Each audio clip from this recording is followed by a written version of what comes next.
আচ্ছা, এটা সাবমার্সিবলের হচ্ছে কানেকশন, এদিকে আসো আরও আসো। কানেকশন যেটা হচ্ছে তোমার জোড়া ছাড়া, আর কয়েল কোয়ালিটি হচ্ছে এরম হয়েছে। আর প্রথমত কথা হচ্ছে অনেকে 4 তোলে 3-4 তোলে, এর রিভার্স ফরওয়ার্ড আছে, উল্টো করলে তো পানি উঠবে না।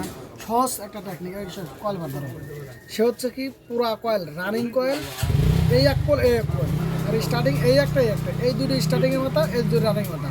কারণ সেদও ঘুরাইতে লাগলে, অর্থাৎ পাম্পে পানি ওঠার জন্য সেদও ঘুরাইতে লাগলে আসো দেখাই। রানিং সাইডের হচ্ছে শুরুর মাথা, শেষের মাথা জোড়া হচ্ছে এটা শুরুর মাথা। এই শুরুর মাথাটা ধরতে হবে, দেখো আর সহজ একবার টিপস। এটা শুরুর মাথা, আর রানিংয়ের সামনে স্টার্টিংয়ের প্রথম মাথা, শুরুর মাথা এই হচ্ছে তোমার।